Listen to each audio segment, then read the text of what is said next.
Hello friends, कैसे हैं आप लोग। आई होप आप सब बहुत बढ़िया होंगे। आज की ऑडिट की इस क्लास में हम स्टार्ट करने लगे हैं सरप्राइज चेक। सरप्राइज चेक क्या होता है और इसके अलावा आज हम पढ़ेंगे ऑडिट एविडेंस। सरप्राइज चेक नाम से ही पता चल रहा होगा कि ये किस तरह का चेक होता होगा जो ऑडिटर करता होगा। आइए इसे डिस्कस करते हैं। What is surprise check and audit evidence.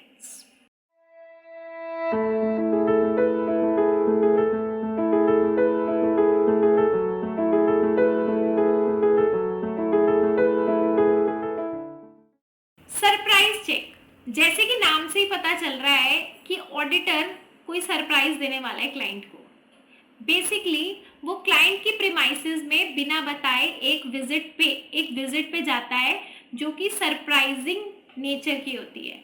You can से ऑडिटर और उसका स्टाफ विजिट करता है क्लाइंट प्लेस को to carrying out the audit. यानी कि यहाँ पे मकसद क्या होता है कि क्लाइंट का जो स्टाफ है वो अलर्ट होके ना बैठे और रैंडम इस विजिट के थ्रू ऑडिटर क्या पता कोई एविडेंस कलेक्ट कर ले या फिर वो अपने क्लाइंट के अकाउंटिंग सिस्टम को समझ ले, उसके इंटरनल कंट्रोल का क्या हिसाब किताब है, whether it's a good internal control system और नॉट, स्टॉक टेकिंग, कुछ भी। तो सरप्राइज चेक का बेसिक पर्पस ये होता है कि ऑडिटर का पर्पस होता है कि टू चेक कि सारी चीजें फेयर है या नहीं, राइट। तो let's start. Surprise check is basically done by auditor and his staff to visit the client place to carrying out the audit. Auditor अगर एक सरप्राइज चेक एग्जीक्यूट करता है तो बेसिकली वो एम्प्लॉइज, क्लाइंट के एम्प्लॉइज को check कर सकता है। और अगर ऑडिटर और उसका स्टाफ रेगुलर इंटरवल पे ऐसे जाएगा तो उससे होता ये है कि जो क्लाइंट का स्टाफ है वो पहले से प्रिपेयर नहीं रहेगा। कोई चीज ऐसी ऑडिटर को पता चल सकती है जो नॉर्मली अगर वो बताकर जाए वो चीज वो मे बी डिटेक्ट ना कर सके। और you can say this is basically a moral check on the staff of the client. An element of surprise, अगर आप एक सरप्राइज चेक अपने ऑडिट प्रोसीजर में ऐड कर लेते हैं तो आपका ऑडिट की इफेक्टिवनेस और इम्प्रोवाइज हो जाती है। और ये जो सरप्राइज चेक है it should be a part of audit program. जो भी ऑडिट प्रोग्राम ऑडिटर और उसका स्टाफ प्रिपेयर करता है उसके अंदर एक एलिमेंट ऑफ सरप्राइज चेक होना जरूरी होता है। और यू कैन से अगर उसको ऐड ऑन कर लिया जाता है तो auditor can get more evidence on it. The result of surprise check, जो भी आपको सरप्राइज चेक करने से ऑडिटर को पता चलता है वो मैनेजमेंट से उससे रिलेटेड जरूर डिस्कस करता है। और अगर जो भी फाइंडिंग्स उसको सरप्राइज चेक से मिलती है अगर वो मैनेजमेंट को बताता है तो उसको ये भी चेक करना होता है कि क्या मैनेजमेंट ने उससे रिलेटेड कोई एडिक्वेट एक्शन लिया भी है या नहीं। अगर ये उन केसेस में है अगर ऑडिटर को कोई अनफेयर एक्टिविटी पता चलती है या कोई फ्रॉड पता चलता है या कोई और ऐसा एक्टिविटी एम्प्लॉयज के पार्ट पे या फिर कोई और ऑडिट से रिलेटेड उसको कोई चीज पता चलती है जो उसको लगता है कि उसे मैनेजमेंट को बताना चाहिए। The result of surprise check, जो भी आपको ऑडिटर को सरप्राइज चेक के थ्रू कुछ भी फाइंड आउट हुआ है वो उसे अपनी ऑडिट रिपोर्ट में जरूर बताएगा। और वो सिर्फ तभी बताएगा कि अगर सरप्राइज चेक से उसे जो भी फिगर आउट हुआ है उससे जो उसे एक ओपिनियन देनी है ऑडिट रिपोर्ट के through, true and fair view of the state of affairs of the company, अगर उसकी मटीरियलिटी उसमें है यानी कि it is relevant to tell the appointing authority to the share holder to the company की company में क्या चल रहा है। अगर सरप्राइज चेक से आपको कुछ पता चलता है इट इज मटीरियल, इंपॉर्टेंट है, रेलेवेंट है आपकी ऑडिट ओपिनियन से, तो आप उसको ऑडिट रिपोर्ट में जरूर डालोगे। That is the surprise check. तो आई विश आपको अभी ये क्लियर हो गया होगा कि सरप्राइज चेक क्या होता है। बेसिकली आपको मैं ब्रीफ कर देती हूँ और एक बार फिर से समराइज कर देते हैं सो दैट हम इसे याद भी कर सकें कि ऑडिट चेक बेसिकली एक ऑडिट प्रोसीजर ही है। आप ऑडिट प्रोग्राम में ऑडिट चेक सरप्राइज चेक का एलिमेंट ऐड कर सकते हैं। इससे आप बहुत सारी चीजें फिगर आउट फाइंड आउट कर सकते हैं। आप मॉरल चेक कर सकते हैं एम्प्लॉयज का। यू कैन चेक कि एम्प्लॉयज कैसे काम कर रहे हैं, क्लाइंट के एम्प्लॉयज। और अगर आपको कुछ पता चलता है मैनेजमेंट को कम्युनिकेट कर सकते हैं। हो सकता है आपको कोई रेलेवेंट एविडेंस मिल जाए जो आप अपनी ऑडिट रिपोर्ट में लिख सकते हैं, right. So this is the surprise check by the auditor while conducting audit, right. अगला है ऑडिट एविडेंस क्या होता है। हमें पता है जब आप कोई ओपिनियन एज एन ऑडिटर किसी कंपनी पे कोई ओपिनियन, उसकी true and fair view state of affairs को लेकर, उसकी फाइनेंशियल स्टेटमेंट्स का समझ के पढ़ के और उसका ऑडिट करके आप क्या फिगर आउट कर रहे हो, तो उसके बेसिस पे जो आपको ओपिनियन देनी है उस ओपिनियन से रिलेटेड आपको कोई एविडेंस भी साथ में देना जरूरी है। बिना सबूत के आपकी बात कोई कैसे मानेगा, राइट। तो while doing audit, auditor came across various assertions of the management। अब ये assertions क्या है? ये वो statements हैं जो मैनेजमेंट आपको देता है। जी हाँ, हमारी फाइनेंशियल स्टेटमेंट्स बिल्कुल ठीक है, जी हमारे P&L में जो नेट प्रॉफिट है वो बिल्कुल ठीक है, हमारी बैलेंस शीट बिल्कुल सही है, टैलीड है, ये वो जो भी, ऑब्वियसली बैलेंस शीट तो टैली ही होती है। तो जो भी स्टेटमेंट्स अपनी तरफ से मैनेजमेंट देता है आपको उसे क्रॉस चेक करना होता है। मैनेजमेंट ने बोल दिया ये सही है तो वो सही है भी या नहीं, यही काम तो ऑडिटर का होता है। तो while doing auditor came across various assertions, various statements made by management. आपको उन स्टेटमेंट्स को क्रॉस वेरीफाई करना है, इवैल्यूएट करना है और उसके बेसिस पे आपको अपनी ओपिनियन देनी है on the financial statement, right. तो evaluation has to be made on the basis of facts and reason. तो जब आप इवैल्यूएट करोगे मैनेजमेंट की एजर्शंस को, मैनेजमेंट की स्टेटमेंट्स को, तो आप जब इवैल्यूएट कर रहे हो तो उसके पीछे कुछ फैक्ट्स या रीजंस निकल के आते हैं और ये फैक्ट्स और रीजंस ही आपके ऑडिट एविडेंस होते हैं इन ऑर्डर टू प्रूव कि जो आप अपनी ओपिनियन दे रहे हो, truthness regarding the state of affairs of the company, वो कितनी सही है, right. So auditor should evaluate whether he has obtained. और जब आप ऑडिट एविडेंस की बात कर रहे हो तो जो एविडेंस आपने फिगर आउट या ऑब्टेन किया है उनका सफिशिएंट और अप्रोप्रिएट होना बहुत जरूरी है। एक कंप्लायंस है और यू कैन से ये बहुत जरूरी है कि ऑडिटर जब किसी भी फैक्ट्स या रीजंस को ऑडिट एविडेंस बना रहा है, आपको ये चीज ध्यान में रखनी है कि वो सफिशिएंट है, क्वांटम वाइज अप्रोप्रिएट है, रिलायबल है भी या नहीं, क्योंकि उसी के बेस पे आप उस पे कंक्लूजन दे सकते हो। Sufficiency and appropriateness is necessary as it applies to evidence obtained from both substantive and compliance procedures।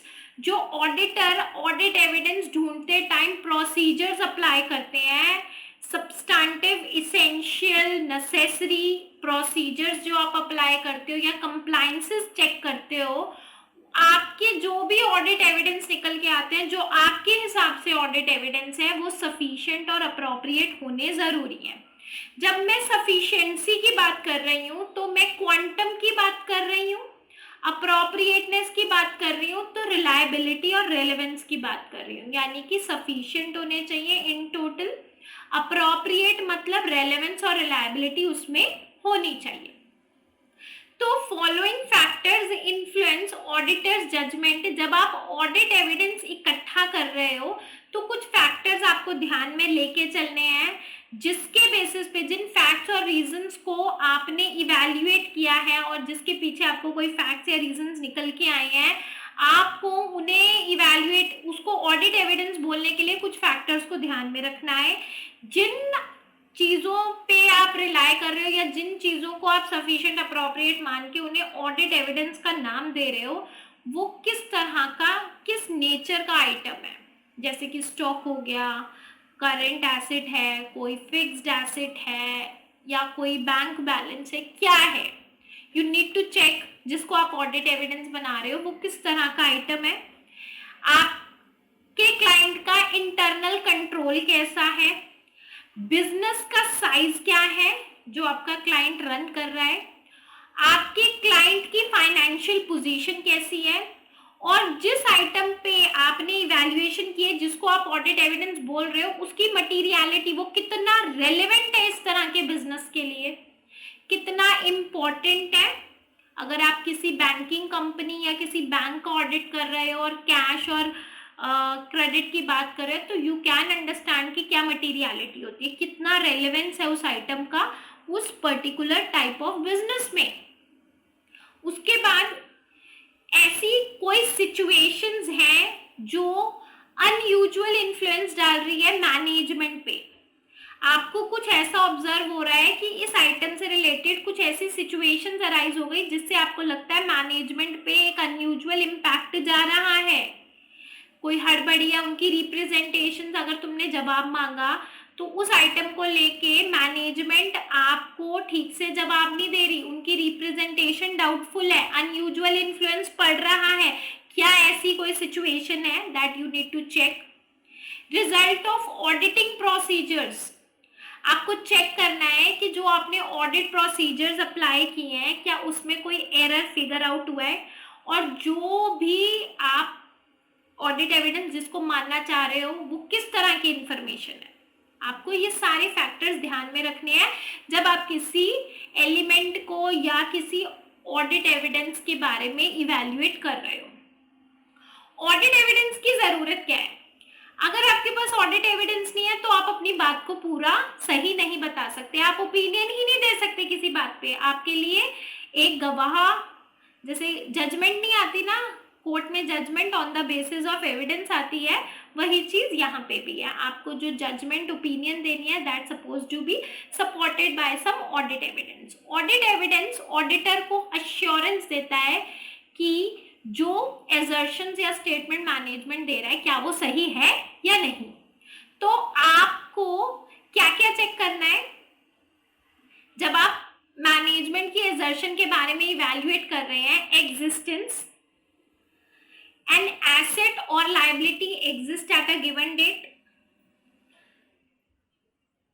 Particular date पे जब भी कोई मैनेजमेंट आपको वो दे रही है, एजर्शंस दे रही है, कोई बात को कह रही है जी हमारे हिसाब से ये सब कुछ सही है, आपको सबसे पहले एग्जिस्टेंस चेक करनी है, कोई भी एसेट और लायबिलिटीज क्या क्या है उस पर्टिकुलर डेट पे। राइट्स एंड ऑब्लिगेशंस आपको चेक करनी है, क्या ऑर्गेनाइजेशन के ऊपर कोई के पास कोई राइट है किसी एसेट को लेकर, और क्या कोई ऑब्लिगेशन है किसी लायबिलिटी को लेके, that you need to check as an auditor. आपको अकरेंस चेक करनी है कि इस पर्टिकुलर रेलेवेंट फाइनेंशियल ईयर में या रेलेवेंट पीरियड में क्या क्या चीजें हुई हैं जिसका ऑर्गेनाइजेशन से आपके क्लाइंट का लेना देना है। कोई एक्स्ट्राऑर्डिनरी आइटम तो नहीं है, कोई ऐसी एक्टिविटी हुई हो या कोई ऐसी ट्रांजैक्शन हुई हो या कोई ऐसा इवेंट अकर हुआ हो इस पर्टिकुलर पीरियड में, that also you need to check. Valuation check करनी है कि अगर कोई एसेट या लायबिलिटी जिसके ऊपर भी आप वर्किंग कर रहे हो उसकी उस पर्टिकुलर डेट पे क्या वैल्यू है। मेजरमेंट करनी है क्या जो भी ट्रांजैक्शन हुई है इस पर्टिकुलर रेलेवेंट पीरियड में वो रेवेन्यू है या एक्सपेंस है, मेजर करना है आपको। फिर प्रेजेंटेशन और डिस्क्लोजर कि क्या ये आइटम, जैसे लेट्स सपोज मैंने आपको स्टॉक की बात करी थी, स्टॉक किस बेसिस पे आप स्टॉक की वैल्यूएशन कर रहे हो, कौन सा मेथड फॉलो कर रहे हो, all that you can understand. Presentation and disclosure में आपने इस आइटम को कैसे डिस्क्लोज किया है, क्लासीफाई किया, काउंटिंग पॉलिसीज आप क्या यूज कर रहे हो ऑर्गेनाइजेशन।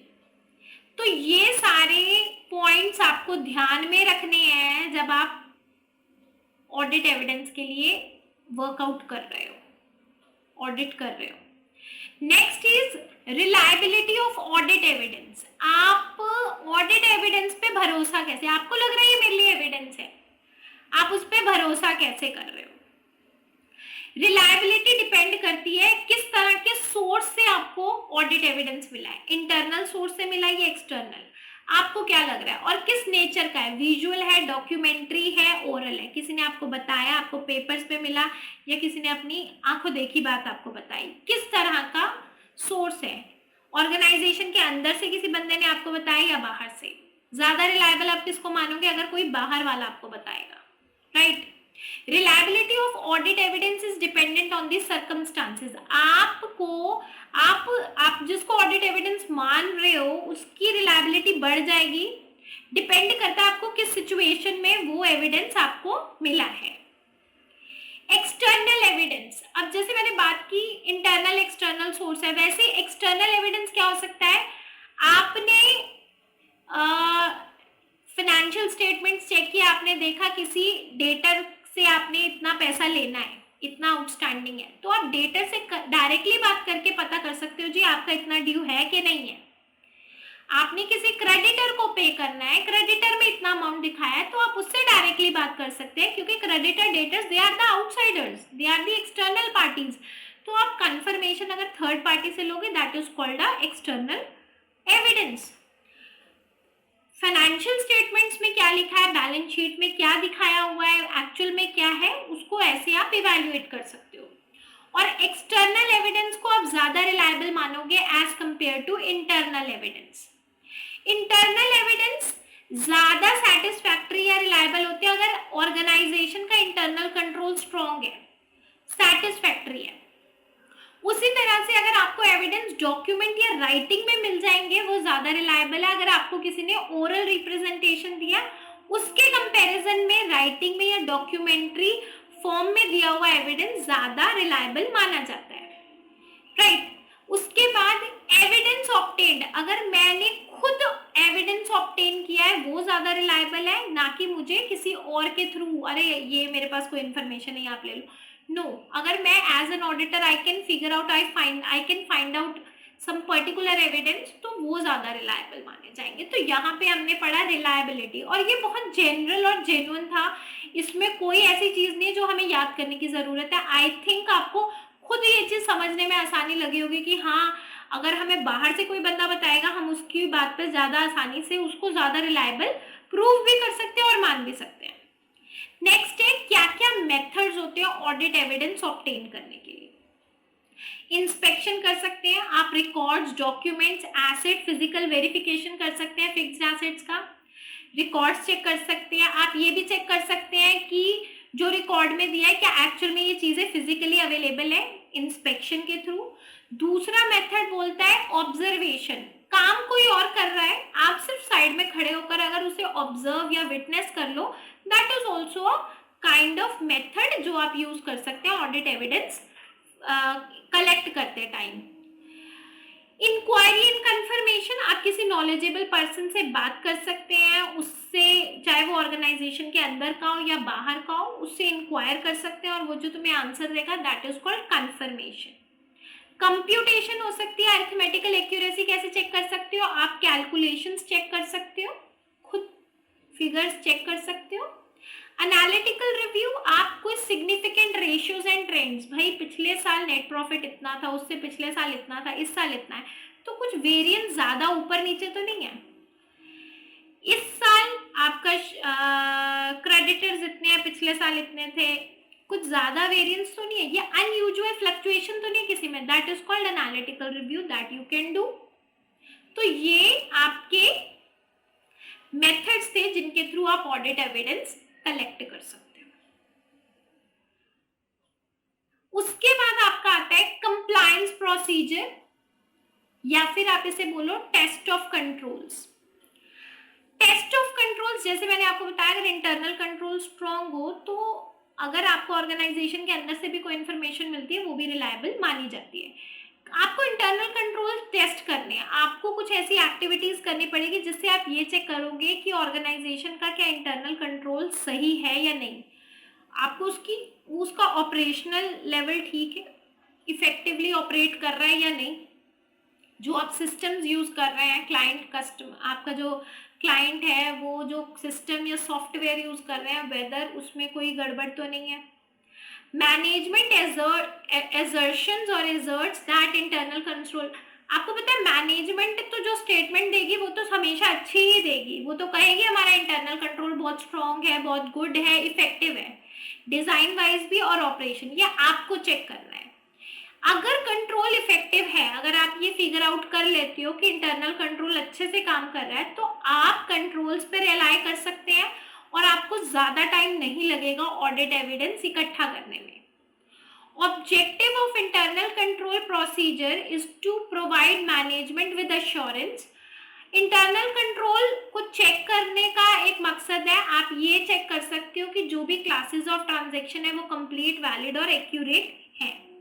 अगर कंट्रोल इफेक्टिव है तो ऑडिटर कंट्रोल पे रिलाई करेगा और जल्दी जल्दी एविडेंस इकट्ठा कर लेगा। आप टेस्ट ऑफ कंट्रोल्स में क्या कर सकते हो, कोई एम्प्लॉय काम कर रहा है, आप वहां बैठ के ऑब्जर्व कर सकते हो जब वो कर रहा है, इंक्वायर कर सकते हो, आप खुद भी कोई क्लास ऑफ ट्रांजैक्शन उसमें डाल के चेक कर सकते हो कि क्या रिजल्ट वही आ रहा है जो मेरे हिसाब से आना चाहिए। अगर आप इंफॉर्मेशन सिस्टम की बात करो तो evidence CAAT, there is a technique called computer assisted audit techniques, आप उसकी मदद कर ले सकते हो, such as generalized audit software, यानी कि वो ऑडिटिंग के लिए यूज किया गया सॉफ्टवेयर होता है, वो आप क्लाइंट के सॉफ्टवेयर में उस सॉफ्टवेयर का यूज करके उनके सिस्टम में इंटरनल कंट्रोल्स चेक कर, उनके इंफॉर्मेशन सिस्टम में ये टेक्निक्स फॉलो करके चेक कर सकते हैं।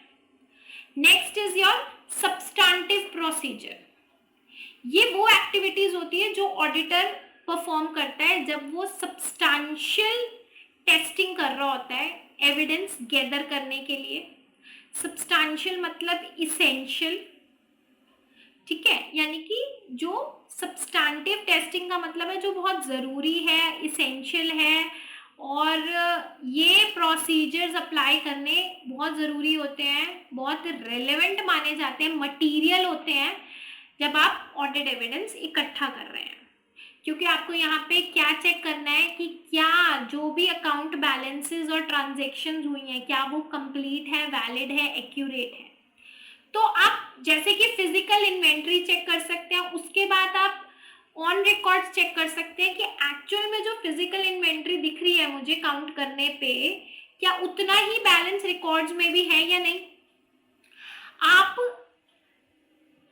सप्लायर से बोल सकते हो कि वो आपको राइटिंग में लिख के भेजे कि उसने कितने पैसे इस क्लाइंट से लेने हैं, इस कंपनी से लेने हैं। Evidence that an account balance or class of transaction is not complete or accurate is evidence of substantive misstatement. अगर कोई क्लासेस ऑफ ट्रांजैक्शंस या अकाउंट बैलेंस टैली नहीं कर रहे, वैलिड नहीं है, एक्यूरेट नहीं है, तो आप इसको ये आपका ये ऑडिटर का सबसे मेन प्रोसीजर माना जाता है, that is called substantive procedure. और अगर एविडेंस ये मिलता है कि बैलेंस या क्लास ऑफ ट्रांजैक्शन कंप्लीट नहीं है, वैलिड नहीं है, एक्यूरेट नहीं है, तो इसका मतलब there is a substantive misstatement. दो तरह की कैटेगरीज होती है सब्सटैंटिव प्रोसीजर को कैरी आउट करते हैं, एक होता है एनालिटिकल प्रोसीजर, दूसरा होता है टेस्ट ऑफ डिटेल्स। मैंने आपको बताया जब आप एविडेंस ढूंढ रहे हो ऑडिटर ये वाला प्रोसीजर अप्लाई करता है which is very material, important and relevant classes of transaction और अकाउंट बैलेंसेस चेक करने के लिए। इसमें दो कैटेगरीज होती है, इसमें एक होता है आपको एनालिटिकल प्रोसीजर्स करने हैं और दूसरा डिटेल्स में टेस्टिंग करनी है।